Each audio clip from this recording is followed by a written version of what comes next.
दोस्तों, यूपी के बलरामपुर संसदीय सीट से चुनाव जीतकर संसद में पहुंचे एक 37 वर्षीय नौजवान सांसद ने 1962 के चीन युद्ध में भारत की शर्मनाक पराजय के बाद संसद में बोलते हुए तत्कालीन कांग्रेसी सरकार और उसके मुखिया प्रधानमंत्री जवाहरलाल नेहरू की नीतियों की धज्जियां उड़ा दी थी। उस नौजवान के संबोधन से प्रभावित हुए प्रधानमंत्री जवाहरलाल नेहरू स्वयं को रोक नहीं सके थे और उस नौजवान की सीट पर जाकर उसको बधाई देते हुए बोले थे कि तुम एक दिन इस देश के प्रधानमंत्री बनोगे। 34 साल बाद नेहरू की वो भविष्यवाणी सही सिद्ध हुई थी। उस नौजवान का नाम था अटल बिहारी वाजपेयी, जो 1996 में पहली बार देश के प्रधानमंत्री बने थे। 1984 से लेकर 2004 में लखनऊ में संपन्न हुई उनकी अंतिम जनसभा तक अटल जी की लगभग 70 से 80 चुनावी रैलियों, जनसभाओं, नुक्कड़ सभाओं तथा लगभग दर्जन भर पत्रकार वार्ताओं में उनको बोलते हुए प्रत्यक्ष देखा सुना है। टीवी और रेडियो पर भी उनके भाषण, साक्षात्कार खूब देखे सुने, लेकिन अटल जी का एक भी ऐसा साक्षात्कार या भाषण मुझे याद नहीं जिसमें उन्होंने खुद अपनी प्रशंसा में एक लाइन भी कभी बोली हो। इसके बजाय अपनी किसी परिस्थितिजन्य राजनीतिक लाचारी पर नटखट मुस्कुराहट के साथ खुद पर ही व्यंग्य करते हुए मैंने उन्हें कई बार देखा सुना है।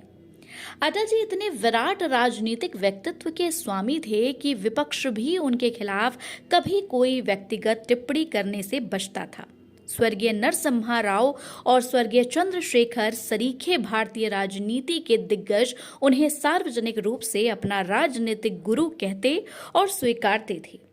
1999 में जब एक वोट से अटल सरकार गिर गई थी, तब स्वर्गीय चंद्रशेखर ने कहा था कि यदि मुझे ये मालूम होता कि सरकार एक वोट से गिरने जा रही है तो मैं अपना वोट अटल जी की सरकार के पक्ष में देता।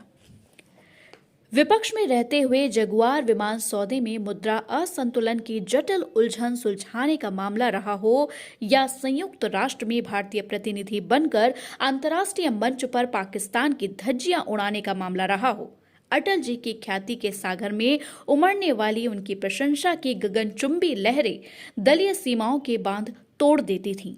भारत को परमाणु शक्ति संपन्न सैन्य शक्ति बनाने वाले अटल जी को देश कभी कैसे भूल पाएगा। 1998 में जब अटल जी ने देश की कमान संभाली थी, उस समय देशवासी 16 रुपए प्रति मिनट आउटगोइंग और 8 रुपए प्रति मिनट इनकमिंग प्रति कॉल की दर पर मोबाइल फोन इस्तेमाल करते थे। मोबाइल हैंडसेटों का न्यूनतम मूल्य 25,000 होता था। मई 2004 में जब अटल जी ने सत्ता छोड़ी तो देशवासी 2,000 रुपए के मोबाइल हैंडसेट के साथ 1 रुपए प्रति मिनट आउटगोइंग की दर से मोबाइल सेवाओं का उपयोग कर रहे थे। इनकमिंग कॉल की वसूली इतिहास के पन्नों में दफन हो चुकी थी।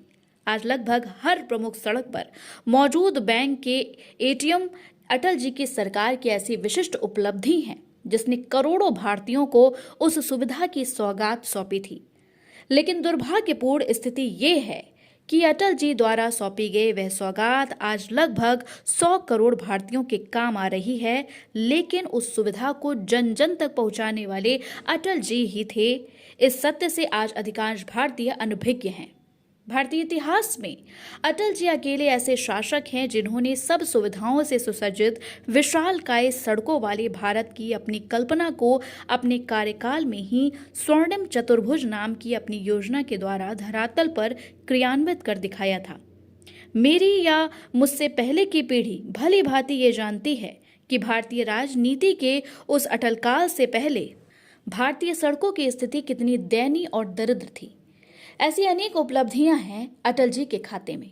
ये उपलब्धियां इसलिए अत्यंत विलक्षण हो जाती हैं क्योंकि परमाणु परीक्षण के पश्चात लगे और लंबे समय तक चले कठोर वैश्विक आर्थिक प्रतिबंधों के बावजूद उन्होंने ये उपलब्धियां अपनी उस सरकार के माध्यम से प्राप्त की थीं जो गठबंधन के 26 सहयोगियों की बैसाखियों पर टिकी हुई थी। लेकिन 2004 में सत्ता से जाते समय 8% की विकास दर की विरासत अटल जी छोड़ कर गए थे। ये संक्षिप्त विवरण बता देता है कि अटल जी क्या थे और कैसे थे। ये अत्यंत संक्षिप्त विवरण ही ये भी शंखनाद कर रहा है कि अटल जी जैसा ना कोई था, ना कोई है, ना कोई होगा।